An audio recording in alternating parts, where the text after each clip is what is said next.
Hola.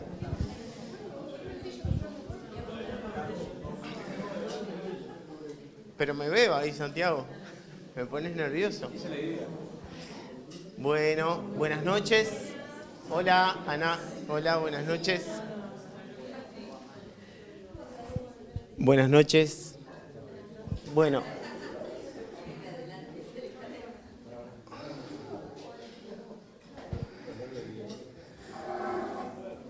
¿Estamos, Santi? Bueno. Buenas noches. Bueno, retórico y obligado saludo, pero más allá de eso, espero que sea sentido. Realmente muchas gracias por venir, muchas gracias por acompañar. Se valora, se aprecia un montón eso.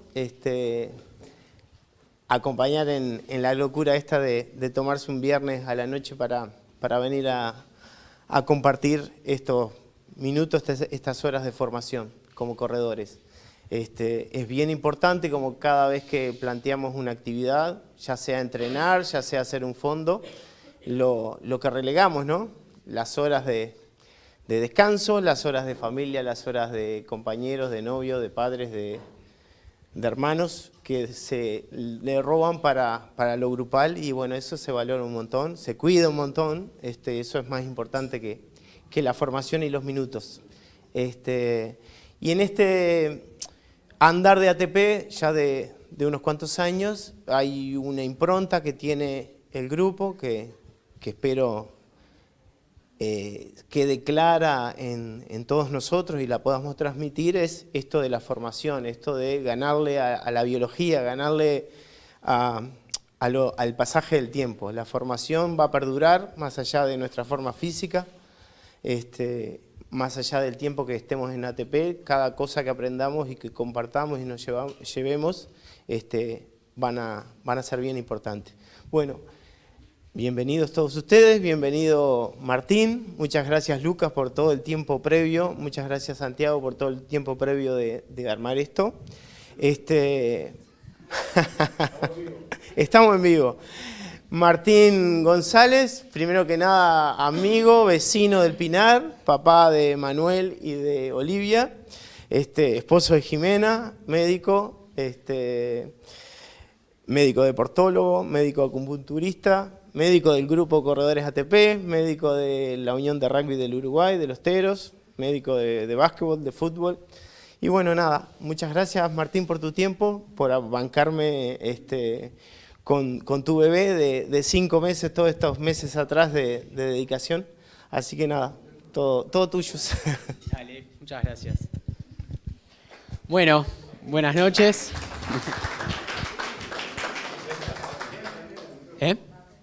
¿Se escucha?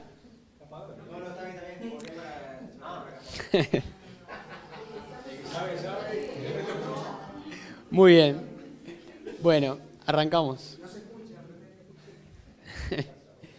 Bueno, acá tenemos 3 imágenes para empezar, que las vamos a ir desglosando.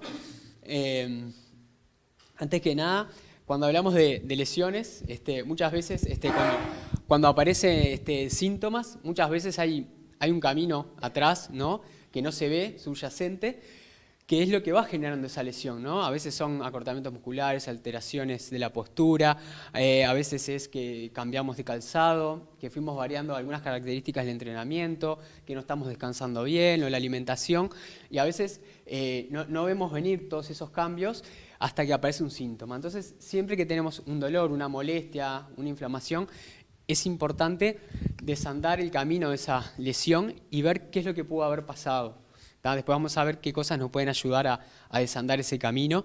Entonces, tener presente también que por más que nos ocupemos de la puntita del iceberg, hay que ocuparse de todo lo otro, no solo calmar un dolor o una inflamación, sino tratar de resolver la causa de eso y hacerla visible.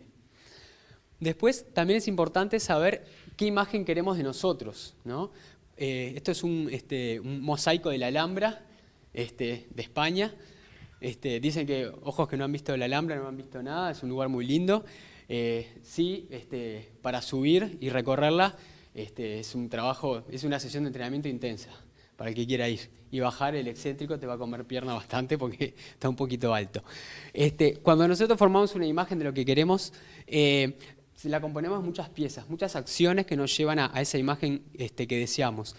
Y lo importante es saber que hay piezas que son más importantes que otras, hay piezas o acciones que son más difíciles, más costosas, que requieren más disciplina, que requieren más recursos. Entonces es importante también priorizar un poco, informarse, saber para cada uno qué acciones pueden ser las más adecuadas y priorizar, ¿no?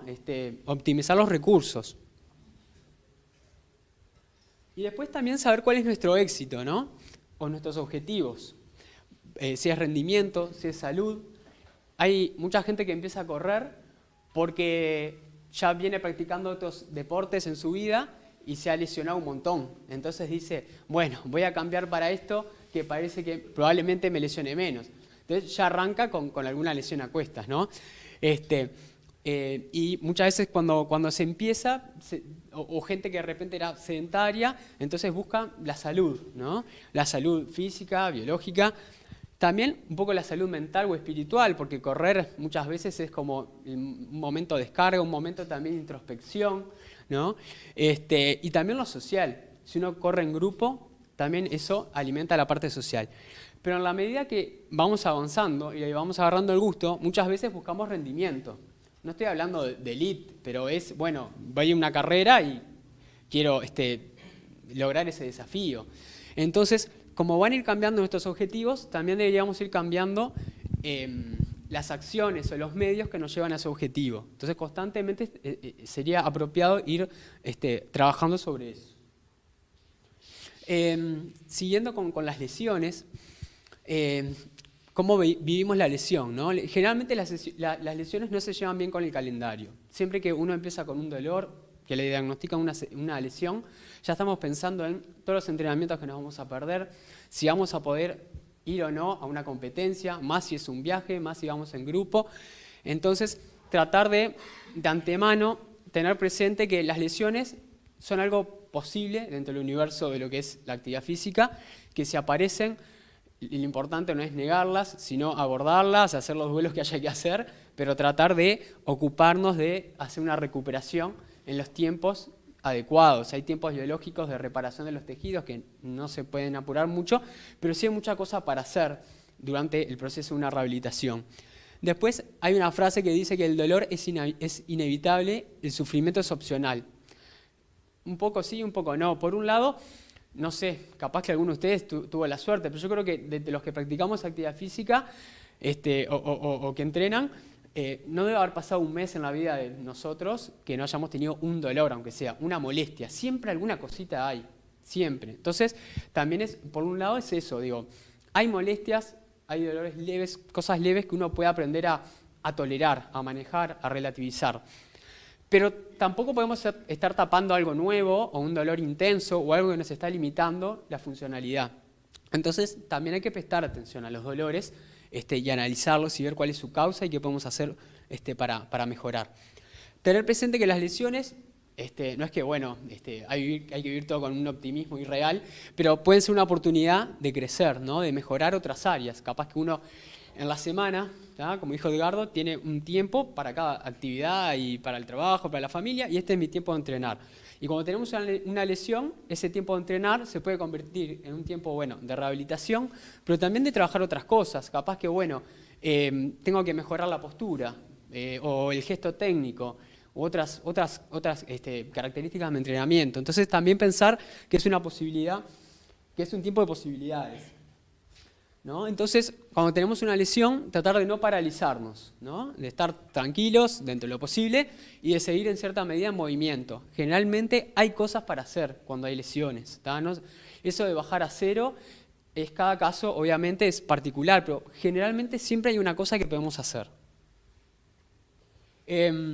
También pensar que deberíamos, o sería deseable, poder practicar actividad física sustentable, ¿no? Para algunos la vida es un maratón y para otros hasta es una ultra, ¿no? bastante intensa y extensa. Pero sería importante regular, ¿no?, lo que nuestro cuerpo puede recibir y puede dar en cada momento, que puede variar con el tiempo, por varias razones. Y de esa forma tratar de evitar el deterioro acelerado de los materiales, evitar depredar recursos. O sea, si nosotros desoímos un dolor y nos empeoramos un dolor de rodilla y generamos una artrosis de rodilla o de cadera o una fascitis plantar muy rebelde que no nos permite correr y que nos va a costar un montón recuperar la estructura de esos tejidos y la funcionalidad, estamos depredando recursos. Entonces tratar también de ser cautos con lo que nosotros le damos a nuestro cuerpo y esperamos que nos dé y nos permita hacer. Hay algunas cosas que bueno, ustedes no hay que estimularlos para que hagan actividad física, al contrario, pero por las dudas vale la pena recordar los beneficios de la actividad física regular. Digo regular porque, por ejemplo, bueno, ustedes entrenan, pero capaz que tienen algún familiar que quieran enganchar con la actividad física y saber que, por ejemplo, el efecto que tiene una caminata para bajar cifras de presión alta, de presión arterial, del azúcar en sangre, colesterol alto, tiene una fecha de vencimiento, digamos, dura unas 24 horas, un poquito más. Entonces, quien sale a caminar una vez por semana tiene un estímulo de un día en la semana. Por eso tiene que ser regular, ¿no? Entonces, así podemos ir manteniendo el efecto. Pero bueno, para los que practican actividad física de forma regular y acorde, como ustedes, vamos a tener beneficios para todas esas enfermedades. Tienen que ver, la actividad física genera un efecto positivo en la prevención para esas enfermedades. Recordar la muerte súbita. La muerte súbita es cuando una persona fallece de forma repentina, sin ninguna causa próxima aparente, o sea, en las 24 horas aparentaba estar sana esa persona, ¿no?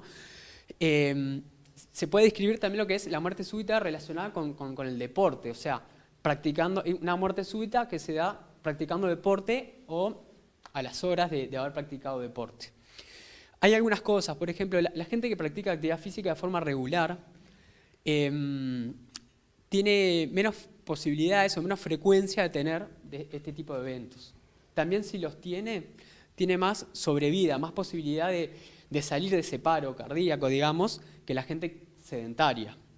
Pero también recordar que la posibilidad de una muerte súbita aumenta, por ejemplo, a partir de los 35 años.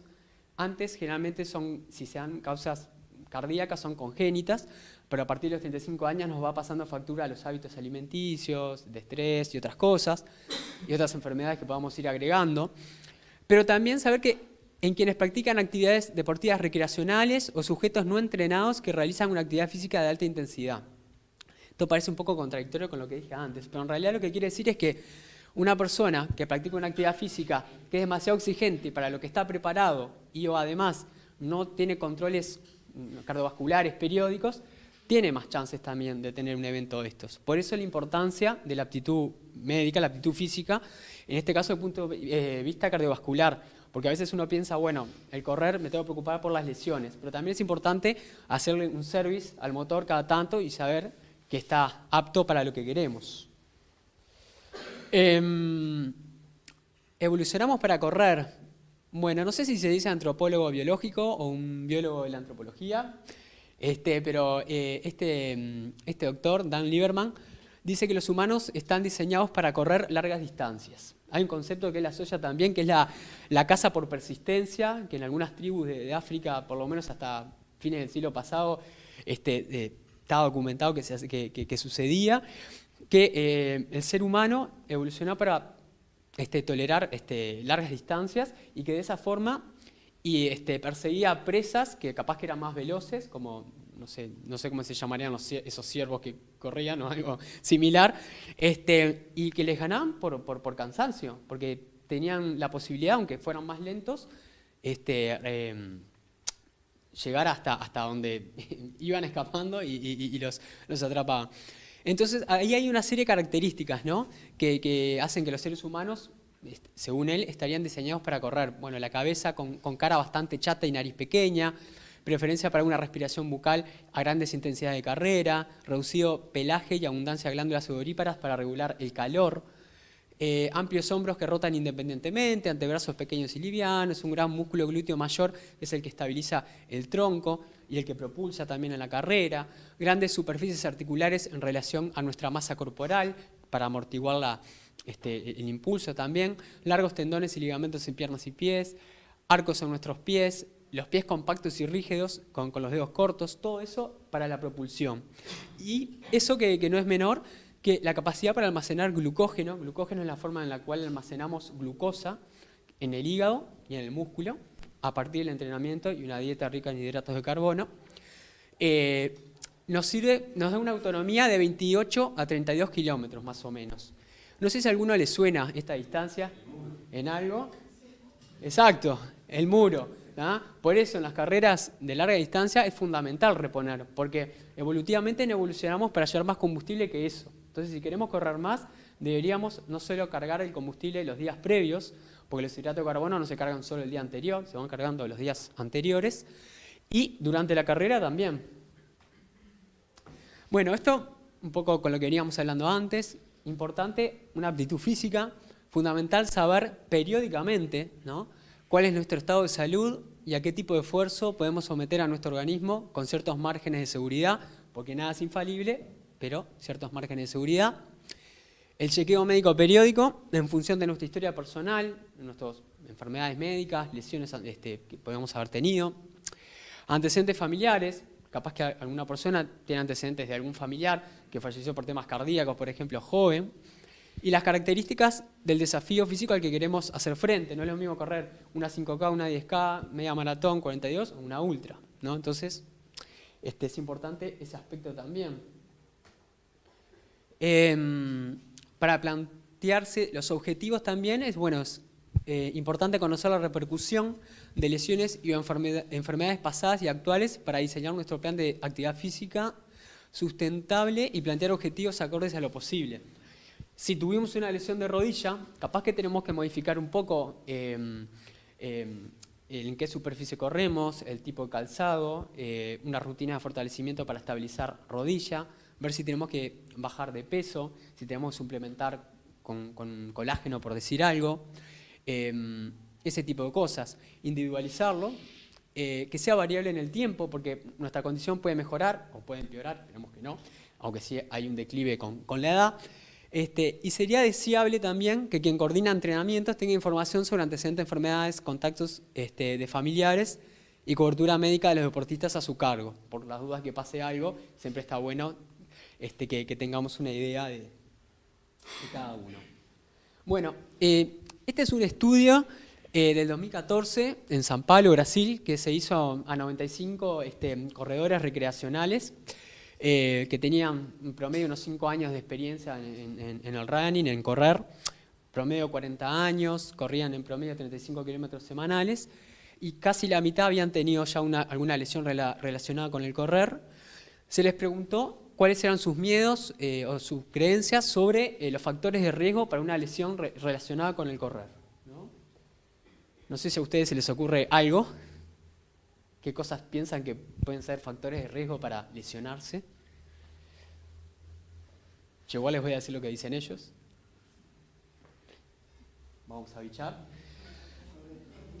Ahí capaz que ya hay que escuchar algunas cosas, va por ahí. Se pueden dividir en factores intrínsecos y extrínsecos. Los intrínsecos vienen a ser los propios de la persona, que ahí decía, características personales, como por ejemplo, no sé, el índice de masa corporal, la biomecánica, la técnica, el comportamiento, gente que es muy agresiva con el entrenamiento, muy intensa, la mala suerte, podía pasar también. Y después factores extrínsecos, ¿no?, como el calzado, la nutrición, el entrenamiento y otros. Vamos a ver un poco también correlacionar con lo que dice la ciencia al respecto. Vamos a destacar estos 4, que fueron como los que más se marcó. No estirar, por ejemplo. Decían que, el no estirar antes o después seguramente era de las cosas que más generaba lesiones. Y acá vienen como algunas desilusiones o algunos matices. Parecería ser que no hay estudios científicos que avalen 100% que el no estirar antes sea un factor de riesgo para lesiones. A ver, a veces uno también confunde estirar con calentamiento, ¿no? Entonces, es muy probable que uno en realidad previo a una sesión de entrenamiento no se ponga a hacer estiramientos estáticos prolongados, porque lo que precisa el músculo no es elongarlo, sino más que nada prepararlo para la actividad física, elevar despacio su temperatura corporal, avisarle que lo vamos a usar. Entonces, bueno, en esa parte podría ser. Y a estirar al final, porque siempre dicen, bueno, ahora estiramos. Bueno, también yo creo que no está de más estirar.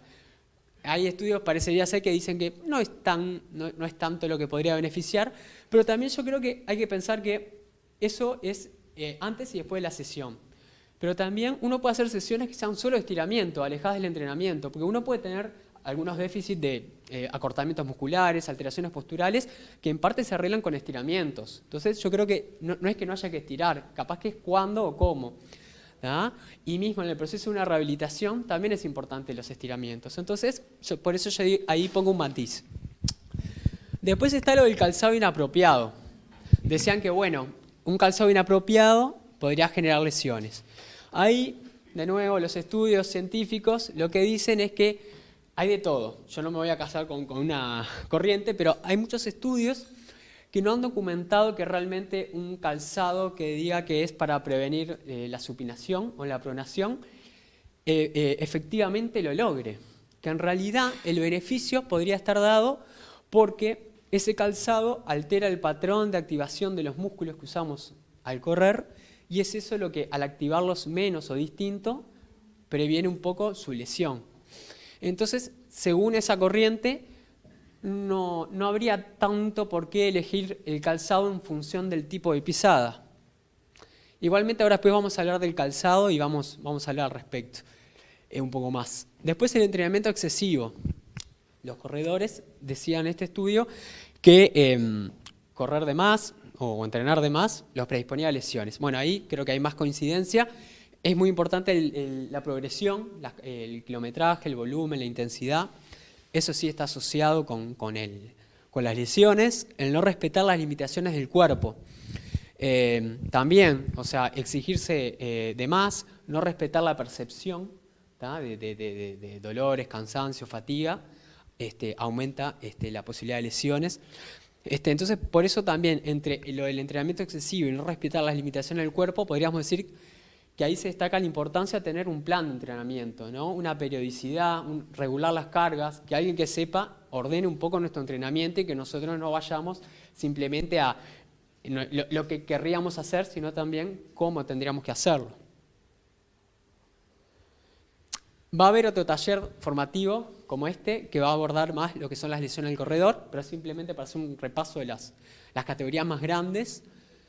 Podemos hablar de lo que son las lesiones de ligamento hueso o hueso tendón, o sea, donde el ligamento o el tendón llega al hueso. Las lesiones óseas, las fracturas, sobre todo fracturas por estrés, o sea, no por una caída que pueda haber, sino por impacto repetido en un hueso que no está fuerte, por algunas características que podemos hablar después. Las lesiones musculares, ya sean desgarros, distensiones, contracturas, calambres. Las sobrecargas o lesiones tendinosas. Las lesiones debidas a interferencia con la circulación sanguínea, como es lo que se llama el síndrome compartimental, que es cuando uno de los músculos aumenta mucho la presión en uno de los músculos de la pierna y hay un sufrimiento agudo, de mucho dolor, mucha inflamación, que es importante consultar ahí, el síndrome compartimental. Lesiones nerviosas, contusiones o traumatismos en el talón. Y el sobreentrenamiento, que también cuando hablemos de lesiones, ahí hablaremos de él. Después saber que el perfil de las lesiones cambia un poco según la edad, ¿no? En los adolescentes, más que nada se da sufrimiento de la centesis. La centesis es el sector donde el tendón llega al hueso y es un sector más vulnerable, ¿no? Aunque parezca mentira, en los empujes de crecimiento las partes blandas van un poquito atrás en el crecimiento con respecto al hueso. Entonces, como que la cadena de músculo y tendón quedan más cortos de lo que el hueso creció y pueden cinchar de ahí y haber sufrimientos en esos sectores. El cartílago del crecimiento también. Otra cosa, que es el sector del hueso al partir del cual va a crecer el hueso en longitud, también se puede lesionar. Otra cosa, por las dudas, en niños y adolescentes, los esguinces de tobillo no son igual que los adultos, el sector más vulnerable del ligamento en los niños y en los adolescentes no es la parte de la mitad del ligamento, que es donde cuando uno se dobla es lo que se lesiona, son las inserciones del ligamento en el hueso y puede conllevar una lesión del hueso. Por eso es importante en un niño, en un adolescente que se vuelve un tobillo, que se le hincha, que pasan los días, renguea, ir a consultar, porque capaz que hay que hacer algo en especial, no es un esguince que se va a curar solo. En el adulto joven, más lo que es el síndrome de estrés tibial medial, que es lo que se le llamaba periostitis antes, ¿tá? El síndrome de la bandeleta iliotibial, es el dolor más lateral o rodilla de corredor. El síndrome de dolor femororotuliano, cuando la rótula raspa con la rodilla, con la articulación de la rodilla que hay detrás, que son más que nada por sobreuso, como por pasarse por no regular las cargas o la adecuada progresión. Después en el adulto vemos lesiones en posteriores de muslo, pantorrilla, tendón de Aquiles, fasciopatía plantar. Si seguimos todo el recorrido, es toda la L que va desde acá atrás hasta la planta del pie. Por eso es muy importante los estiramientos, sesiones de estiramiento fuera de lo que es la práctica. Es otra cosa más que trabajar.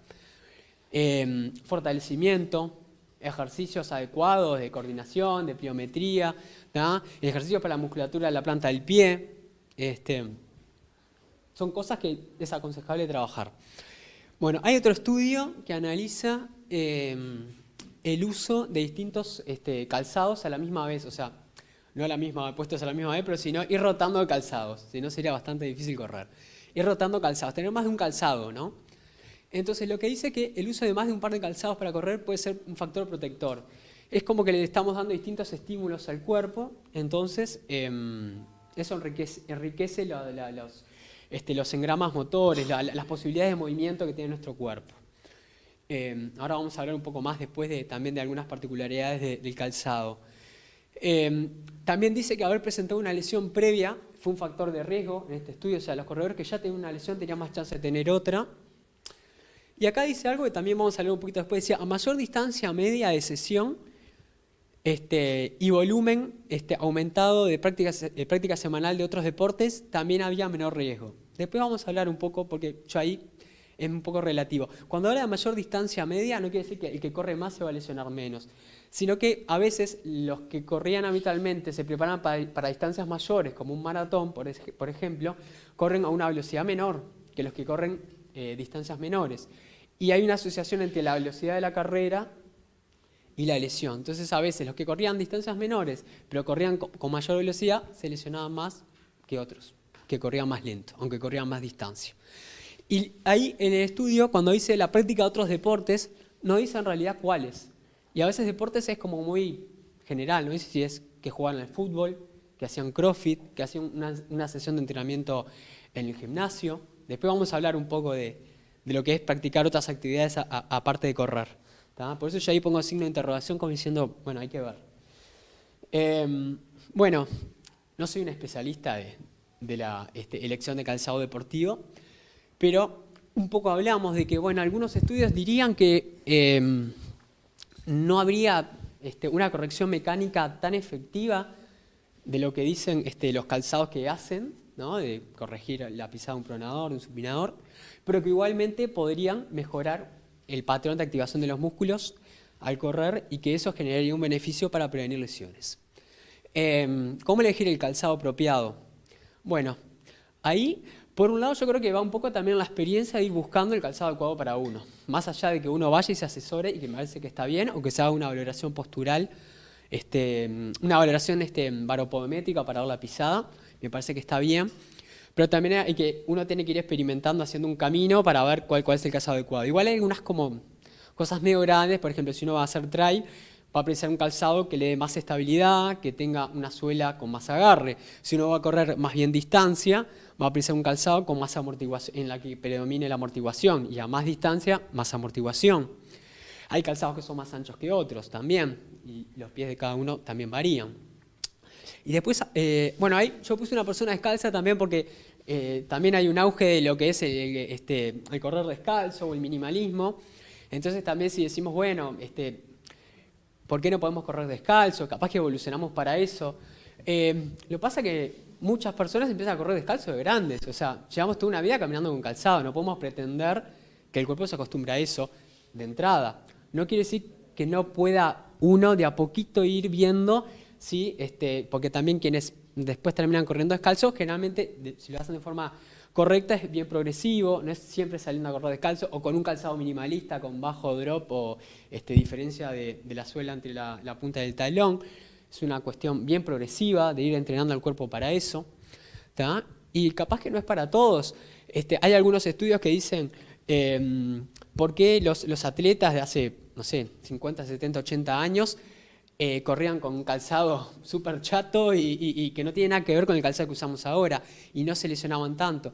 Algunos dicen que es una selección natural, que los que realmente tenían muchas alteraciones biomecánicas no llegaban a ese nivel y solo llegaban los que tenían buena biomecánica y por eso podían correr con cualquier cosa. Y que ahora un buen calzado permite que mucha gente capaz que la biomecánica no es muy buena pueda correr. No lo sé. ¿Y algún otro consejo? Bueno, por un lado, la importancia de rotar de calzado. Creo que está bueno tener más de un calzado.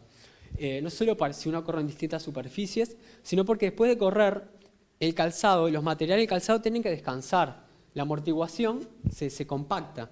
Y si nosotros no le damos horas, a veces son días, el calzado no vuelve al nivel inicial y tenemos más chance. O sea, cuando lo vayamos a usar, no nos va a amortiguar tanto y bueno, tenemos un factor de riesgo para lesionarnos.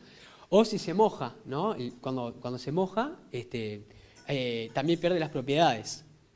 Otra cosa, tanto cuando elegimos un calzado que nos busque corregir alguna alteración postural o cuando usamos plantares o taloneras, que a veces pueden estar bien indicadas, también hay que pensar que son correcciones externas para una alteración interna o de nuestro cuerpo. Que también está bueno tratar de ver si podemos mejorar esa alteración biomecánica desde nosotros. A veces hay gente que tiene dismetría o una pierna más corta que la otra. A veces es real, pero muchas veces es funcional. El problema no es de la pierna, sino de que tiene una cadera un poco inclinada o rotada, o que tiene escoliosis u otras alteraciones, que muchas veces mejoran con trabajos posturales. Entonces, lo que yo digo es que también es importante no descansarse en soluciones externas, que muchas veces las podemos precisar y nos pueden mejorar, pero también trabajar en nuestro cuerpo. Por eso a veces también no solo es correr, sino una buena valoración postural. Hay una técnica que es RPG, que es Reeducación Postural Global, generalmente la hacen los fisioterapeutas, que trata sobre eso, individualizar la valoración postural y ejercicios acordes para mejorar la postura. Después factores de riesgo para lesiones, ¿no? Bueno, este señor tiene un factor de riesgo importante para que el toro no tenga un buen trato con él, ¿no? Está con un buzo rojo bastante intenso. ¿Cuáles serían los factores de riesgo que podemos tener en un corredor? Ya algunos hablamos, pero capaz que algunos de los más grandes también son el índice de masa corporal, las lesiones previas que ya hablamos. Hay otro que no habíamos nombrado, que es la participación previa en deportes sin carga axial. Lo que se vio es que la gente que empieza a correr, pero que nunca había hecho deportes que tuvieran cierto impacto, como jugar al fútbol, o al handball, o al hockey, o al básquetbol, o al voleibol, sino que capaz que hacían otras actividades físicas que no tenían impacto, o en el agua, su cuerpo no estaba preparado para soportar tan bien el impacto de entrada como otras personas. Entonces, vamos con el índice de masa corporal. En las largas distancias, cuanto más liviano mejor. Bueno, por un lado hay estudios que dicen que un índice de masa corporal, que el índice de masa corporal es peso dividido la altura al cuadrado. Aumentaría el riesgo de lesiones en los miembros inferiores. Si es una persona que tiene sobrepeso u obesidad, estaría generando una mayor sobrecarga o carga de las articulaciones. Hay algunos estudios que son un poco contradictorios porque dicen que no habría tanta relación, pero muchos de esos estudios también lo que compararon en realidad fueron personas que tenían un índice de masa corporal algo elevado, pero en realidad el sobrepeso, entre comillas, que tenían no era de grasa, sino de masa muscular, porque algunos eran reclutas militares, porque muchas veces en Estados Unidos y en otros lugares hacen muchos estudios de lesiones con la población de gente que hace entrenamiento militar, y en realidad tenían otra composición corporal, que la composición corporal no está contemplada en el índice de masa corporal. ¿No? El índice de masa corporal evalúa el peso, la masa, pero no cuánto es músculo, cuánto es grasa. Entonces, en realidad se vio que esas personas tenían más masa muscular. Pero yo creo que sí, que un índice de masa muscular elevado, de masa corporal, perdón, aumentaría el riesgo de lesiones. Por eso también, si uno tiene un sobrepeso importante, lo ideal no es salir a correr de entrada para bajarlo, sino caminata, bicicleta, piscina, fortalecimiento muscular, ¿no? Hay algunas recomendaciones, porque tampoco hay que pasarse para el otro lado. El Consejo sobre Ejercicio de Estados Unidos lo que decía era que habría que mantener un índice de masa corporal mayor o igual de 18,5, o sea, no bajar más de eso. También capaz que en gente que va a un nivel de intensidad importante también estamos hablando, ¿no? Y el porcentaje de masa grasa, vieron que es distinto en hombres que en mujeres, porque cierta cantidad de masa grasa en mujeres mayor es necesario. Igual, capaz que esto es más nivel elite, ¿no? Pero tener presente también que tampoco nos podemos pasar para el otro lado, ¿no? Y importante el índice de masa corporal, que debe ser individualizado, que hay que conocer el cuerpo de cada uno, no todos nos vamos a sentir mejor o bien con el mismo índice de masa corporal que otra persona. Y estar atento a señales que nos puedan hablar de que algo no está yendo bien. Hay un síndrome que se llama síndrome de deficiencia de energía relativa al deporte, que se da cuando el aporte energético no es suficiente. Entonces pueden aparecer algunos de estos elementos, que disminuye el rendimiento, fatiga excesiva, en las mujeres pérdida de ciclos menstruales, hambre excesiva y ya en estadios avanzados, fracturas por estrés, ¿tá? Y eso muchas veces es porque faltan calorías o algunos nutrientes específicos. Entonces, por eso también digo de no pasarse para el otro lado. Entonces, cuidado con el descenso importante del índice de masa corporal y porcentaje de masa grasa, sobre todo en las mujeres, y en las que están buscando un embarazo también es importante porque puede alterar la función reproductiva. Entonces, siguiendo con las lesiones, podemos decir que se producen muchas veces porque hay una alteración del balance entre la carga que le damos a nuestro cuerpo y la capacidad que tiene de asimilarla y generar algo positivo a partir de esa carga. Tener presente que las capacidades cambian durante el proceso de envejecimiento y que las hormonas cumplen un rol importante. Entonces, simplemente hablar un poquito de lo que son las distintas hormonas y correr. Por un lado tenemos la hormona del crecimiento, es una hormona que estimula la producción de masa muscular, la densidad ósea, entre otras cosas, que se estimula aumenta su producción con el ejercicio. Entonces, por una sesión de ejercicio va a aumentar la hormona de crecimiento. Lo que tiene es que la hormona de crecimiento tiene como que después el cuerpo se va adaptando. Entonces llega un momento que el mismo estímulo de ejercicio no va a producir el mismo aumento de la hormona de crecimiento. Entonces, a veces para lograr un valor deseado hay que aumentar la intensidad de entrenamiento. El cortisol, que es una hormona que interviene también en lo que es la remodelación del músculo. Nosotros cuando entrenamos generamos un estrés al músculo y le pedimos una remodelación. Entonces, para remodelar hay que romper un poco para después construir. El cortisol, por ejemplo, tiene que ver con eso, con romper un poco de músculo para después construir más. Las personas que hacen actividad física habitual lo tienen un poco más aumentado y rompe un poco más de músculo para poder generar más. Pero si nosotros, también es una hormona que tiene que ver con el estrés. Si nosotros estresamos demasiado el cuerpo con demasiado entrenamiento, con dormir poco, con alimentarnos mal o estar estresados, entre comillas, el cortisol puede generar mayor rotura, digamos, del músculo y ya no es productivo. ¿Ah? Ya no es beneficioso para nosotros. Y otras cosas que puede dar son alteraciones del sueño, por ejemplo.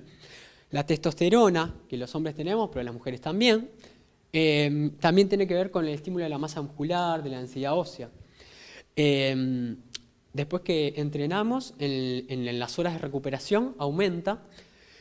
Y si nosotros no tenemos un descanso adecuado o las horas apropiadas de recuperación, ese aumento no va a ser importante. Por eso la importancia del descanso, que después también vamos a hablar.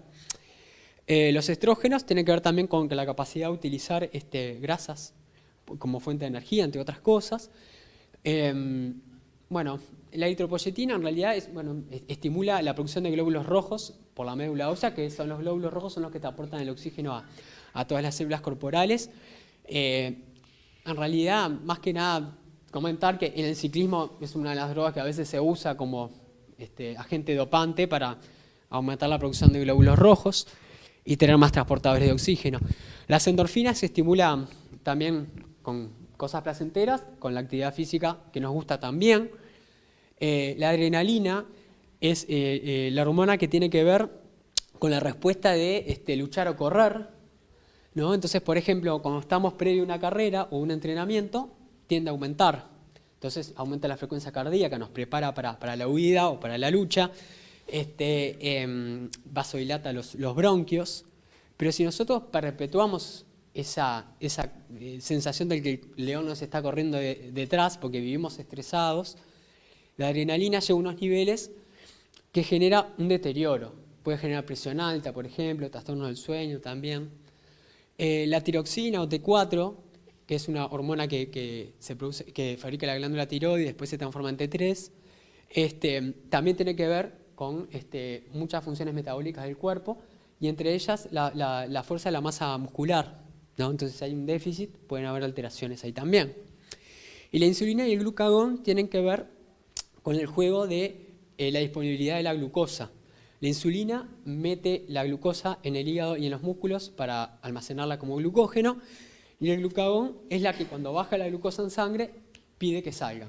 Entonces el glucagón, por ejemplo, en las carreras de larga distancia, llega un momento que si baja la glucosa, se activa más para liberar glucosa a la sangre. Entonces, bueno, con el envejecimiento natural hay algunas que aumentan, ¿tá? Después hay algunas que disminuyen, como la hormona del crecimiento, los estrógenos, la prolactina, la testosterona, y otras que quedan más o menos igual. Entonces, el envejecimiento o el paso cronológico del tiempo no lo podemos vencer, pero sí podemos hacer cosas para optimizar el funcionamiento de nuestro cuerpo, que son respetar los ritmos circadianos, lo que es descansar, dormir, porque muchas hormonas, su secreción está relacionada con eso. La nutrición, la actividad física que hacemos y el descanso.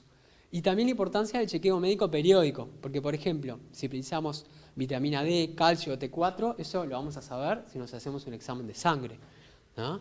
Entonces ahí nos vamos a asegurar que podemos tener una mejor densidad de masa ósea, ¿tá? Que los músculos van a tener una mejor influencia de hormonas que pueden estar bajas, el omega 3, las proteínas, los hidratos de carbono, ¿tá? Pero por eso también es importante un chequeo médico periódico para ver si hay un déficit en esas sustancias. También tener claro que la velocidad, la resistencia, la fuerza, todo lo que queremos trabajar y ganar con una sesión de entrenamiento, no la gano el día que entreno. En realidad se gana con el paso de las horas o días que permitimos al cuerpo que asimile la carga de trabajo o estímulo. Entonces, cuando termina el entrenamiento, decimos, bueno, flor de entrenamiento, aplaudimos, nos vamos cada uno para nuestras casas. Ahí recién empieza el momento en el cual, a partir del estímulo que le dimos al cuerpo, vamos a estimular que se genere la mejora. Entonces, si nosotros hacemos, no sé, después no descansamos las horas suficientes, por la razón que sea, no sé, no comemos enseguida en la ventana de oro, que es la media hora, una hora posterior al entrenamiento, no comemos lo adecuado y no nos cuidamos, o al otro día también, capaz que hicimos un gran entrenamiento, pero al otro día nos mandamos un fondo que no nos teníamos que mandar, o una competencia que no comentamos durante el plan de entrenamiento y que no está acorde con lo que entrenamos el día anterior, esa carga puede sobrepasar la capacidad de nuestro cuerpo a asimilarla y nos puede perjudicar. Y nos puede llevar también a lo que es el sobreentrenamiento. Por eso, bueno, hay cosas como medio grandes que a veces uno busca, bueno, ¿qué puedo hacer para estar mejor? A veces, por lo menos, ordenarse. El tema del correr, el comer, el dormir y repetir ahí, ¿no? Y la importancia de descansar o el reposo cuando es necesario. Siguiendo con lo que es las lesiones del corredor, ¿qué hacer y qué no hacer? Bueno, primero, no desoír el dolor, como dijimos hoy, ¿no? La inflamación. no arrastrar síntomas que no mejoran, ¿no? O sea, bueno, le doy y en algún momento se me va a ir. No, a veces hay que hacer otras cosas. Esperar una cura espontánea con reposo. A veces decimos, bueno, paro y vuelvo la semana que viene a ver qué pasa. Está bien, el estímulo que generaba la lesión se fue, pero no estamos capaces de haciendo nada para mejorar ese tejido que tenía un daño. Entonces, a veces hay que hacer otras cosas, no solo parar. Y descansarse en tratamientos pasivos. A ver, hay algunas cosas, por ejemplo, por decir algo, un masaje deportivo. Está perfecto, nos puede mejorar una sobrecarga. Ahora, si todas las semanas precisamos, yo no digo que no haya que hacerlo todas las semanas, pero también hay que buscar qué es lo que hay atrás. ¿Por qué nos está pasando eso? Entonces, además de hacer eso, hay que ver por qué nos estamos acalambrando o contracturando, ¿no? No descansarse solo en eso o en una medicación, que capaz que la necesitamos, pero capaz que hay que hacer otras cosas. Entonces, dijimos, escuchar el dolor, respetarlo. Hay una sigla que es PRICE, que es cuando hay una lesión, es protección, o sea, dejar de hacer el estímulo que nos estaba generando dolor, reposo, ¿no? Hielo, pues viene del inglés. Hielo, cuando nos ponemos hielo son 15, 20 minutos, no más de eso, y como muy próximo cada 2 horas, porque el hielo genera una vasoconstricción, cierra los vasos sanguíneos para que no haya más inflamación en la zona dañada. Pero después de 20 minutos de hielo, dormimos el vaso sanguíneo y se vuelve a abrir y corre de nuevo más sangre y se genera más inflamación de rebote. Por eso el frío es 15-20 minutos y como muy próximo cada 2 horas. Por lo menos que si es un tobillo, por ejemplo, que tenga la misma temperatura que el otro. C es compresión, a veces por seguir con el esguince de tobillo, hacer un vendaje compresivo contiene un poco más de inflamación y elevación, que por declive drene la inflamación. Ahora, si buscan, hay otra sigla que es Peace and Love, ¿tá? Que cambia un poco. Lo que cambia un poco de esto es que, por ejemplo, dice que hielo no habría que hacer y no habría que tomar antiinflamatorios. No sé. A ver, yo creo que antiinflamatorios porque sí y siempre no es la regla, ¿tá? Porque los antiinflamatorios inhiben también, por ejemplo, si uno termina de entrenar, está como con alguna molestia medio general, bueno, hay molestias que son del entrenamiento y cierta inflamación en el entrenamiento genera, y esa inflamación, entre comillas, para mejorar. Ahora, a veces se necesita realmente un antiinflamatorio y un analgésico, por eso yo ahí discrepo un poco, también está medio en contra del hielo, pero después otras cosas que agrega es el optimismo también, cuando hay una lesión, tratar de tener cabeza positiva, mente positiva, no quedarse quieto. Estoy diciendo memoria porque no me acuerdo bien qué era cada letra, pero hacer alguna actividad aeróbica que no impacte sobre por ejemplo, en un tobillo capaz que podemos nadar, hacer bicicleta, ¿no? Y ejercicios terapéuticos. Una consulta precoz, ¿no? Porque a veces, como dijimos, nos dejamos estar y vamos perdiendo tiempo útil. No solo porque después en algún momento hay que empezar la rehabilitación y cuanto antes mejor, sino porque una vez que se produce una lesión, hay procesos biológicos que son ventanas de oportunidad, que si nosotros no perdemos esa ventana, hay algo del tratamiento que lo perdimos. Si nosotros no controlamos bien la inflamación, una inflamación excesiva nos va a perjudicar después la rehabilitación, por decir algo. O no estimulamos que se reordenen bien las fibras de colágeno en una lesión, una cicatriz, en el momento que se estaban generando, después va a ser más difícil remodelar ese tejido. Informarse, no solo ir al doctor Google, sino bueno, hablar con gente que sepa, a veces los compañeros, a veces el entrenador, pero también algún profesional de la salud. Y adaptar las expectativas. Hablamos un poquito hace un tiempo eso de que las lesiones y el calendario no se llevan bien. A veces hay que hacer ciertos duelos y reordenar un poco lo que esperamos en cada momento. Bueno, ahí abarqué esos puntos. No sé si lo conocen a este. Este es Usain Bolt, que después de que dejó de correr, tuvo ahí un pasaje por el fútbol. No tengo idea cómo le fue, pero creo que brillante no le fue. ¿Tá? Que a veces pasa, que capaz que algunos de ustedes le dicen, bueno, vos que corres, venite para el fútbol 5 que debes andar bien, ¿no? Pero bueno, hay dos conceptos grandes que son la complementariedad y la especificidad de los estímulos, ¿no? Complementariedad, por un lado, hay algunas actividades que pueden ser complementarias a nuestros objetivos del running. Que que esto lo vamos a hablar también más en un taller, en otro taller, pero hay algunas actividades como puede ser, bueno, la bicicleta, la natación, pero también el fortalecimiento muscular específico para que nosotros buscamos, las sesiones con estiramientos, ganancia de amplitud de movilidad articular, un montón de otras cosas pueden ser positivas. Ahora, si nosotros hacemos otras actividades que no son tan específicas o complementarias, como por ejemplo jugar al fútbol, yo no digo que no haya que jugar al fútbol, pero en algún momento, si uno se va a comprometer más con el correr, a veces hay que dejar algunas cosas de lado, o decir, bueno, si no las dejo, pueden pasar algunas cosas. ¿Qué me ha pasado a principio de este año, por ejemplo, que en una semana tuve consulta de 4 corredores que habían reenganchado con el fútbol y tuvieron los 4 lesión del posterior? ¿Por qué? Porque muchos deportes no utilizan las mismas rutas energéticas, o sea, el cuerpo utiliza más algún combustible u otro, y a medida que lo estimulamos para eso, prioriza esas rutas metabólicas, pero también gestos motores, le pide cosas al músculo distintas, o correr en un plano, o en distintos planos, aceleraciones, saltos, frenos.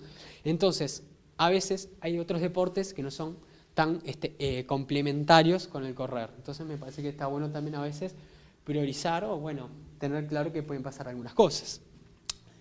Después con el clima, ¿no? Del frío, bueno, cosas básicas como, bueno, cuando corremos es importante cubrir, sobre todo los días de frío, lo más que podamos, nuestro cuerpo, pero también cuando vamos a una carrera, no solo cuando vamos a entrenar. Si hay alguien que no corre o hay lugar donde tipo guardarropas, dejar abrigos, cosas extras, ropa seca. Capaz que digo cosas que son un poco obvias y que todo el mundo ya hace, pero después de correr es importante tener medias, calzado, remera, buzo, todo, ropa seca para cambiarse. O tener la posibilidad de que si empieza a llover, tener algo, o el viento, un rompevientos.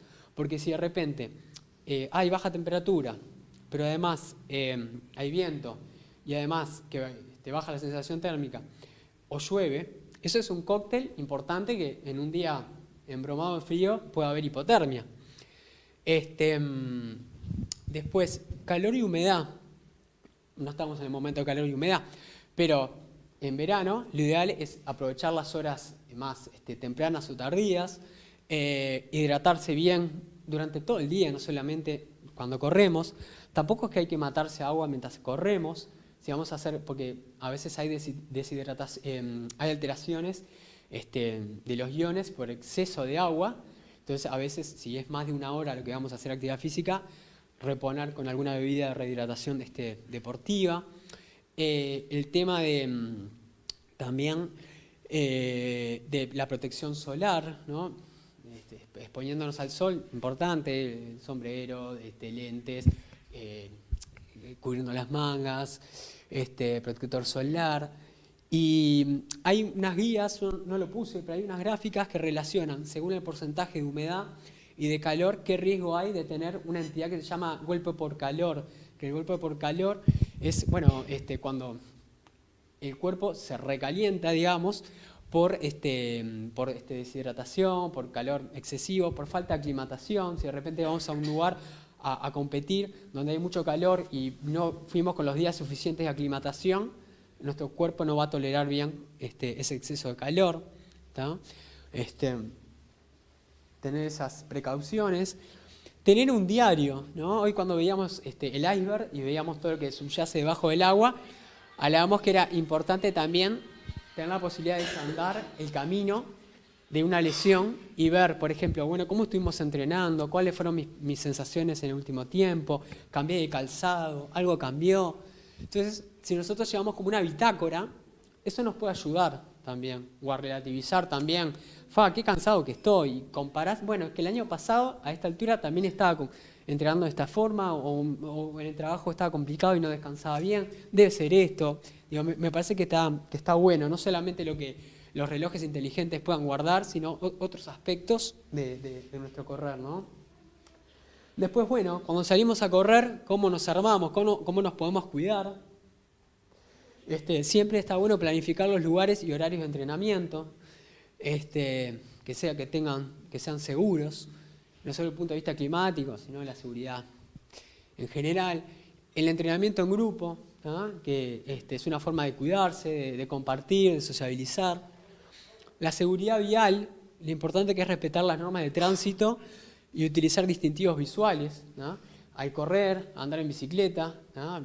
Parece algo simple o tonto, pero los autos se portan mal, pero a veces los corredores o los ciclistas también nos podemos portar mal. Entonces, tener eso presente.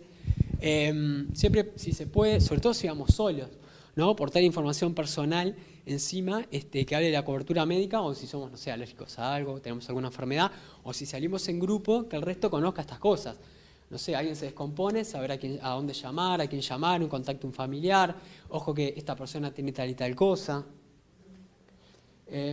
Ir a la fuente, bueno, esta es la fuente, creo que es de Bélgica, que es de un niño orinando, que la van cambiando siempre de vestimenta.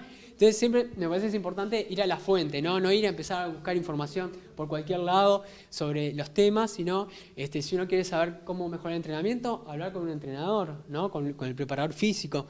Si quiere rehabilitar una lesión, ¿tá? Hay médicos, hay fisioterapeutas, hay profesionales que se encargan de eso, ¿tá? Y seguramente nos van a dar una información que sea más eficaz y que se pueda adaptar a lo que tenemos, ¿no?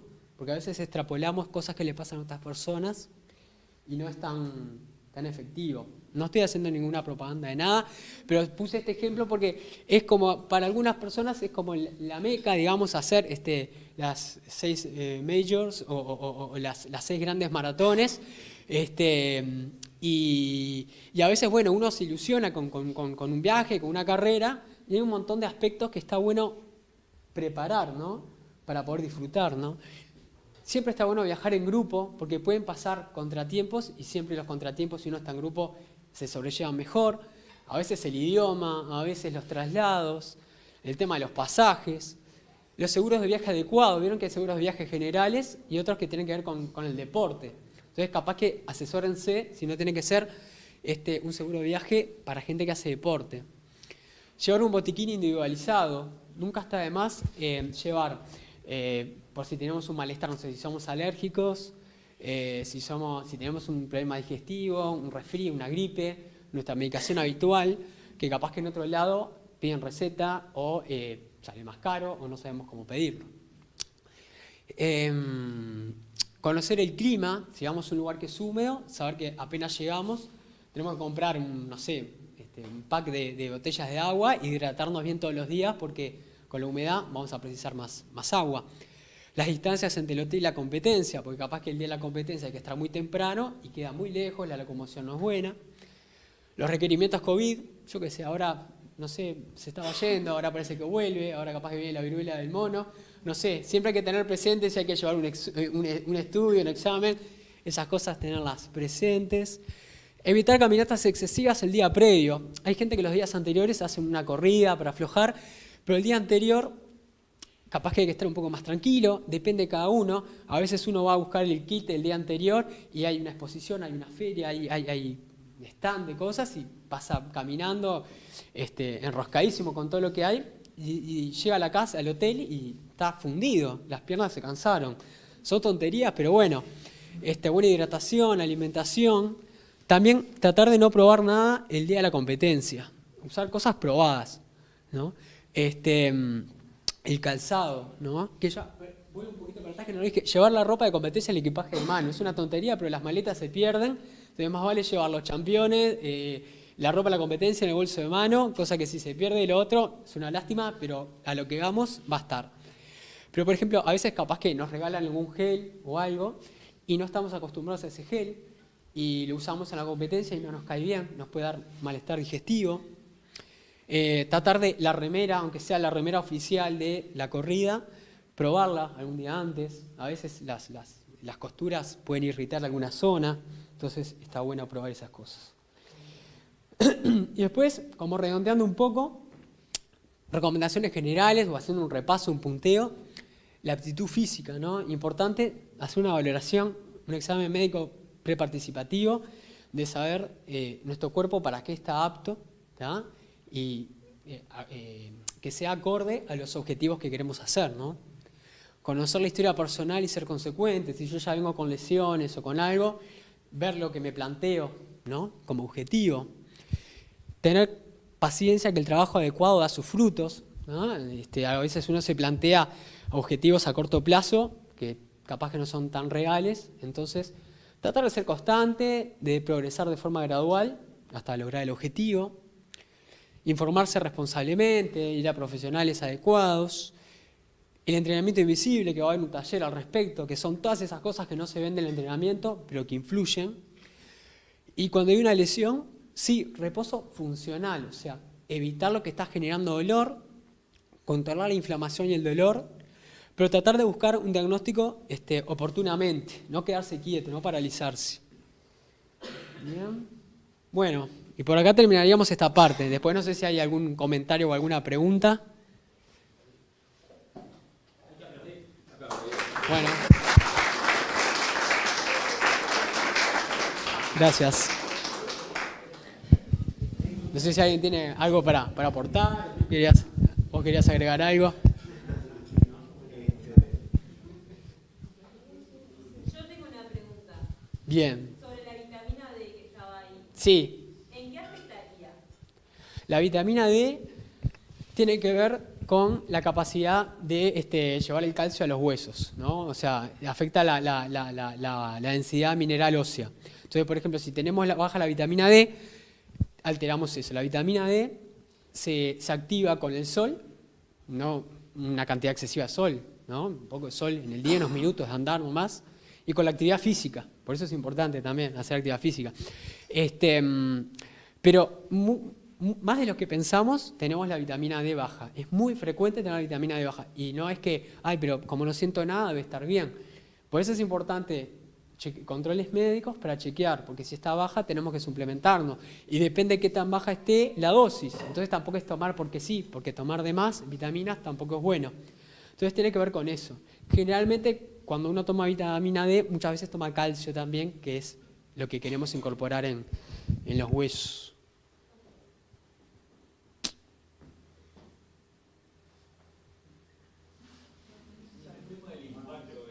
Sí.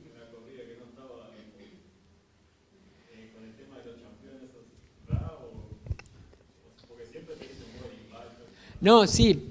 El impacto y sobre todo si tenemos ya alguna lesión, incide. Por eso yo decía que la amortiguación es importante sobre todo en las carreras de larga distancia o de media distancia. Yo dije capaz que en el trail el zapato va más por la estabilidad y por el agarre, porque a veces el diseño del calzado es como que va entre la estabilidad y la amortiguación y a veces no van es como que priorizo uno en función del otro. Pero no, el impacto, y el impacto no solamente va en la suela, que es lo que interacciona nuestro cuerpo con el suelo, sino en el tipo de suelo, ¿no? En la superficie en la que corremos, y también va en cómo corremos, en la técnica de carrera, si apoyamos más el talón o la punta, si flexionamos, hacemos una amortiguación entre tobillo, rodilla y cadera, si hay como una triple flexión, ¿tá? Si nosotros vamos como muy con la pierna muy estirada, es como que el impacto va así, va todo para arriba. En cambio, si nosotros amortiguamos un poco más, se va distribuyendo mejor, ¿tá? Entonces sí, el impacto sí incide en las lesiones. Capaz que yo no lo dejé tan claro, pero sí. ¿Qué tan conveniente es sustituir, hay mucha gente que se va a hacer plantares con la pisada, ¿tá? Y sustituir en un campeón de trail o de carrera, sustituir lo que ya trae por sí el campeón con un plantar? Ahí está. Una carrera, porque... Bien, por un lado, ahí hay distintos estudios que algunos comparan los plantares que vienen estándar, que uno compra en una ortopedia o una farmacia, y los que son a medida. Uno pensaría que lo ideal son los que son a medida porque se adaptan más a los requerimientos de uno. Ahí te hacen el estudio baropodométrico, que es en estático y en la dinámica, o sea, caminando o corriendo, dependiendo de dónde te lo hagan, cómo se distribuyen las presiones en las distintas partes de la planta del pie, de cada pie, y se hace algo complementario a eso. Hay plantares que son como para calzado común y otros para correr, que parecen como fetas de goma eva, Entonces uno siempre, si se va a hacer y corre, tiene que especificar que son para uso deportivo o para correr, para que sean de ese tipo de material. Y si uno los va a usar, sí, tiene que sustituir la plantilla que viene en el calzado por defecto. Hay que sacar esa y poner la que se hace. Por un lado, lo que yo decía, hay veces que sí, que hacen la diferencia, ¿no? En personas que tienen alguna alteración de la postura, de la biomecánica, o alteraciones del pie, pero lo que yo decía también es que no solo hay que buscar las soluciones en cosas externas, sino también trabajar un poco la postura. Capaz que si nosotros fortalecemos la musculatura del pie, la musculatura de cadera que estabiliza el eje de la rodilla, todas esas cosas también mejoran la pisada, y a veces puede ser que no se necesiten los plantares, a veces se necesitan. Yo creo que va en función de cada uno. Hay que probar. A ver, si uno ha hecho un montón de ejercicios y no ha mejorado, me parece que no me parece malo, me parece que está bien. Lo que yo recalcaba era que también hay que preocuparse por corregir los defectos que uno pueda tener. No sé, capaz que fui medio nebuloso en la explicación. No, está bueno eso de especificar qué tanto tiene que ser para correr. O sea, lo que pasó, otra vez con un compañero que pasó es que usó plantales, usó la plantilla de un champión de trail por los plantales que usa. Y el problema es que cuando cruzó agua y se mojó, esos plantales Pesaban 1 tonelada, capaz. fricción, Ah. no estaban preparados para, o sea, empezó a friccionar el pie dentro del por eso digo, bueno, saber que hay plantales específicamente para Más para actividad física y para... Yo, por ejemplo, tengo plantales porque tuve una lesión, y me dijo, o sea, el ortotólogo y el que me hizo los plantales, me dijo que no se deben mojar, se limpian con alcohol. Sí, los tengo que usar en los zapatos, pero no mojarlos, porque en realidad no se puede, son para correr. Claro, sí, yo les contaba algo que, bueno, que el calzado cuando se moja pierde la propiedad, hay que darle reposo. Pero claro, durante la corrida capaz que ese material todavía es más sensible y no tolera. O el tema de las taloneras, que a veces en las sobrecargas del tendón de Aquiles se usan porque lo que hace es acortar el trayecto del tendón, entonces no está tan tirante. Pero hay gente que no le queda cómodo, que le altera mucho la biomecánica de la corrida y que no lo tolera. Por eso yo digo que va en función de cada uno, porque no todos los cuerpos somos iguales, entonces, por eso no digo que una cosa sea buena o mala, todo puede estar indicado, pero me parecía que el mensaje a decir era que también hay que preocuparse por tratar de mejorar la parte de uno, ¿no? El cuerpo. Y el tema del colágeno que empezamos a perder por determinada edad, ¿qué se recomienda? Bueno, ahí está. Yo también, me parece que abro paraguas a cada rato, pero en función de lo que hay ahora, yo estoy recomendando una cosa. Capaz que dentro de unos años hay estudios que dicen que no servía tanto. Para mí el colágeno genera un efecto positivo. El colágeno es un nutriente que el cuerpo utiliza para reponer muchos tejidos, no solo el pelo, las uñas, la piel, sino tendones, músculos, ligamentos, componentes de la articulación. Entonces, suplementando con colágeno, que algunos dicen que no es tanto una medicación, sino como un suplemento nutricional, uno le da al cuerpo los nutrientes para optimizar la reparación o la remodelación de esos tejidos. Hay variedades, algunos con vitamina C, con otras cosas. El efecto es acumulativo, o sea, no es que lo tomo hoy y a las horas me calma un dolor, sino que por lo menos 3-4 semanas de tomarlo, para que se empiece a notar el efecto. No todas las personas se nota un efecto. Hay algunos que dicen 3 meses y parar, otros te dicen si no tenés problemas, por decir algo, del riñón, del filtrado de proteínas y otras cosas, se puede seguir tomando o después tomar algunos días a la semana. Hay como muchas formas de tomarlo. En principio yo creo que puede tener un efecto positivo. ¿A cualquier edad? A ver, ¿Cuándo se absorbe después? ahí va, cualquier edad por las dudas. A mí ya está. A ver, por las dudas, en niños no lo tengo claro. No voy a hablar de niños o adolescentes. Después, en mayores de 18 años, y en realidad, a menos, como yo digo, a menos que uno tenga, creo que el colágeno no tiene realmente grandes contraindicaciones. Capaz que en la gente, como yo decía, que tiene problemas de riñón, habría que tener algún problema. Ahora, el cuerpo, lo bueno que tiene, que lo hará con mayor o menor velocidad, mayor o menor efectividad, se remodela constantemente, hasta el último día, ¿no? Entonces, yo creo que siempre, es como la actividad física. Nosotros hacemos actividad física porque genera cambios positivos en nuestro cuerpo. Entonces, eso, la actividad física, de las cosas que más, de los factores que más generan longevidad, o que en grupos ya me estoy yendo del tema, ¿no? Pero se vio en grupos a nivel de todo el mundo que tenían, eran poblaciones que vivían más que otras, y los factores comunes que tenían eran la alimentación, la actividad física, o sea, no es la persona que está ahí sin hacer nada todo el día sentada en una silla, sino que la que hace actividad física, la que come bien y la que tiene estrechos lazos sociales también. Entonces, actividad física hay que hacer siempre, y darle los nutrientes a nuestro cuerpo para que esa actividad física dé un buen efecto siempre también. Entonces, el colágeno yo creo que también.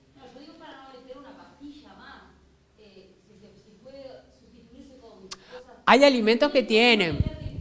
A ver, ahí está. Ahí va.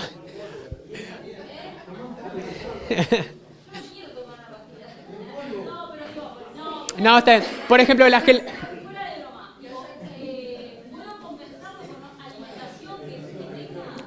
por ejemplo, la gelatina. La gelatina tiene, por ejemplo. La gelatina tiene bastante colágeno. Pero hay otros alimentos que tienen colágeno también. Lo que pasa es que a veces, como decíamos de la vitamina D u otras cosas, ayudar, si es necesario, en el caso de la vitamina D, si un examen médico lo dice que lo necesitamos. Pero parecería ser que a veces optimizar los aportes de colágeno, uno puede hacer el esfuerzo de decir, bueno, voy a un nutricionista que me diga qué alimentos tienen colágeno y yo hago el esfuerzo de ser consecuente y sí, yo no digo que haya que suplementar pero no deja de ser una posibilidad. No, porque en realidad es eso, era saber si servía para algo la pastillita de colágeno efecto, te mandan, va a seguirla tomando, no seguirla tomando, si tendrá efecto. Hoy yo creo que el colágeno da efecto. Lo que yo decía era que, bueno, mucha de la gente que empieza a tomar colágeno, muchas veces cuando le dicen hay que tomar colágeno, también le dicen que hay que hacer actividad física. Entonces muchas veces se acompaña de cambios en el comportamiento, ¿no? Empieza a hacer actividad física, empieza a hacer fortalecimiento muscular u otras cosas. Entonces también está pasando otra cosa, ¿no? Entonces capaz que el efecto positivo, el dolor, ya no me duele tanto la articulación. Puede ser por el colágeno, puede ser también por la actividad. Capaz que por las dos cosas. O sea, por eso yo digo que también, actualmente yo creo que sí. Capaz que salga un estudio dentro de unos años que dice que no, pero yo creo que sí.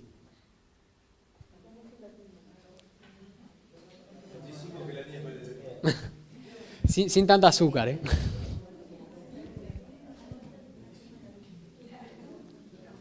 En cuanto a la toma de colágeno y pensar en esas ayudas exógenas, creo que hay un déficit mucho mayor al colágeno en la hidratación. Es decir, de los corredores de ATP, de los corredores de la costa, de los corredores de la última carrera del domingo, ¿cuántos hicieron el proceso semanal o de la carrera hidratándose bien? A ojo de buen vuelo creo que se hidrata muy mal el corredor.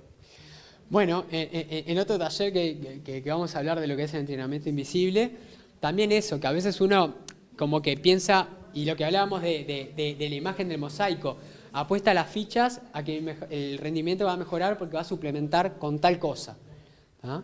Y capaz que más allá de eso puntual, cosas básicas como la alimentación y hidratación hay que tenerlas bien, por más que nosotros suplementemos con una cosa que me parece que va a ser maravillosa, si no comemos bien, no nos hidratamos, no reponemos durante la carrera, todo lo otro que usamos no va a servir. Por eso sí está bien, hay que tenerlo presente eso. Y en plan de reto. En plan de reto y buscando sociedad contigo, Martín. Sí. Nombraste al pasar y en una de las primeras diapositivas hablaba de que la lesión no se lleva bien con el calendario y ahí me escapó la palabra calendario, el calendario de carreras. Y el planteo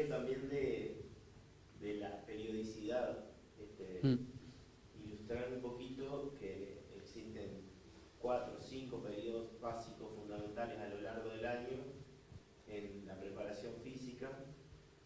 El primero o el último, depende de la altura del año que leas, el año de entrenamiento es el periodo de descanso, pero hay un periodo más largo de todos, de preparación general, el precompetitivo, el competitivo, el intermedio y finalmente el caso. Y en la naturaleza de nuestra participación en carreras, presentado en un calendario, necesariamente tiene que ser distinta. Entonces, en esto de prevenir lesiones, saber que aquella carrera que me enteré que justo tengo este domingo libre y voy a ir porque me invitó y tengo lugar en el auto, voy y corro como un desarrapado, pues yo no estaba preparado, me encontré con la carrera del domingo y resulta que estoy preparando una carrera de aquí a 4 meses, esa sí es la que me interesa.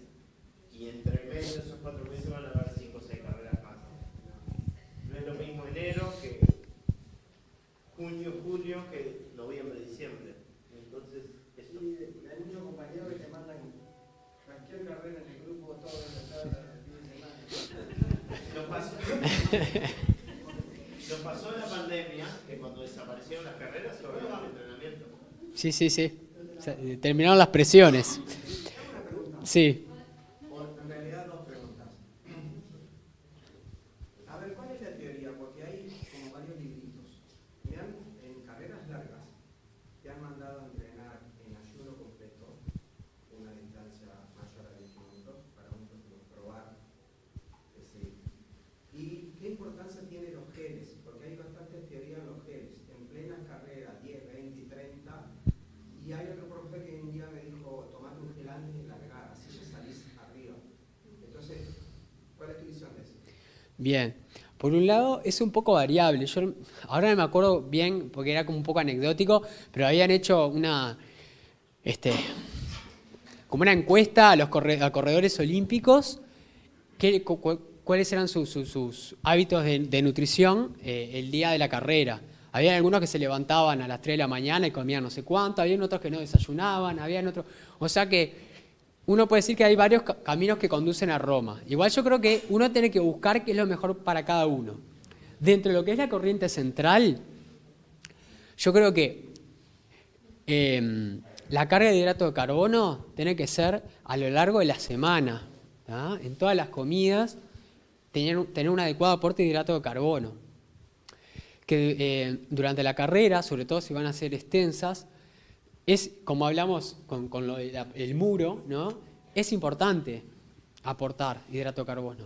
La forma que lo aportemos, ya sea por las bebidas deportivas, por geles, por barras de cereal, por lo que sea, va a pasar un poco por la facilidad que tenga cada uno, la tolerancia gástrica. Por eso yo decía, el día de la carrera no probar nada, dentro de lo posible, en un entrenamiento probarlo.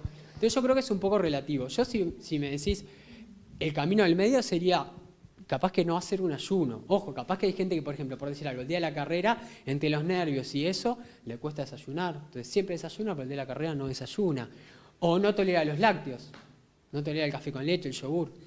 Pero saber que los días previos, la noche anterior, pero los días previos, hicimos un adecuado aporte de hidrato de carbono y durante la carrera, las carreras extensas también.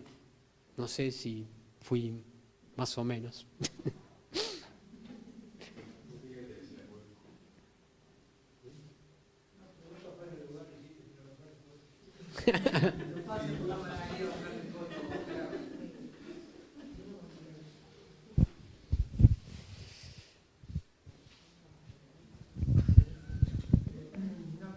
Sí.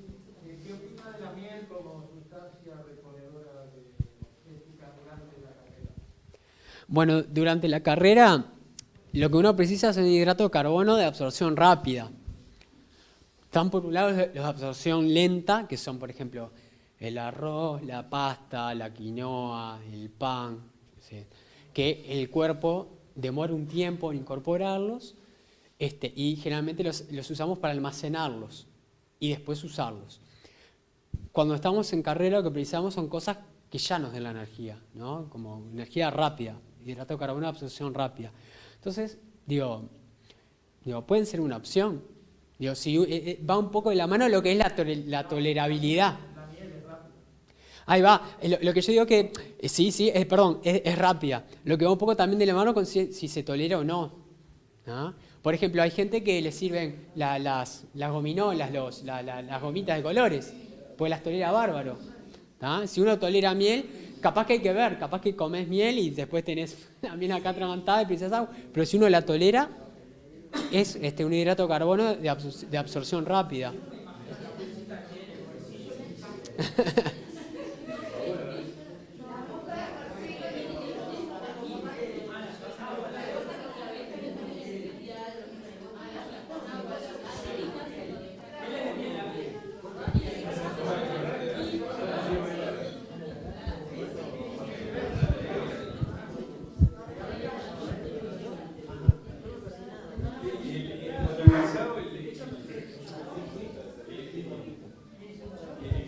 Cuando dejan de tener efectividad, ¿Lo qué? el uso del calzado, Sí. la verdad es que calzado adecuado, también con el uso solamente de la sanción. ¿En qué momento te das cuenta que es un momento de Y en realidad es un poco variable. Hay algunas personas que te venden el calzado y que te asesoran, te dicen, mira, este calzado es para tantos kilómetros. En algunos dice, entonces bueno, puedes ir contando más o menos los kilómetros semanales, ¿tá? Pero decís, bueno, a grandes rasgos los kilómetros semanales, pero cuando hay un gastado importante de la suela o realmente uno ve que la postura del pie cambia mucho, ¿tá? O que empiezan a aparecer dolores o molestias que antes no había. Después cuando uno se acostumbra a algunos calzados o siempre compra el mismo, llega un momento que ya le agarra la mano, pero si uno sí usa calzados distintos, sí, es medio artesanal. La ventana, hoy nombraste una ventana de correr. Sí. ¿Qué dice eso? ¿Proteína? Ahí está. Ahí va. Esa ventana de oro u hora de oro. Después de la actividad física, una sesión de entrenamiento, hay como un periodo de mayor avidez por determinados nutrientes. ¿No? También. Sobre todo el viernes a esta hora. Ahí está. Pero también, aparte de eso, tenemos de hidrato de carbono, que es el combustible que usamos, un ventanal por allá. Y también de proteínas, que es lo que precisamos para reponer los tejidos que vamos a remodelar. Entonces, lo que se dice es que media hora, una hora después, es el momento de... Entonces, por ejemplo, si yo después sé que voy a demorar en llegar a casa, me conviene tener una colación. Esa colación puede ser también una fruta, un refuerzo con jamón y queso, un yogur. Bueno, esa es una buena reposición, ¿no? Algunos usarán suplementos. Yo creo que se puede comer bien sin suplementar. A veces depende de la intensidad del entrenamiento o cómo uno se organiza. La suplementación puede ser beneficiosa. Pero saber que si vamos a demorar en comer después, es importante hacerse cargo de eso. Y mismo después de una carrera, porque una vez se prepara para la carrera, pero capaz que el otro día queremos entrenar también, o a los 2 días. Entonces, si después de la carrera no repusimos bien, dijimos, llegábamos, nos dieron la medalla y ya está, y me olvidé de comer, en la semana la recuperación no va a ser la misma. Entonces, por eso también siempre asegurarse esa colación post-entrenamiento.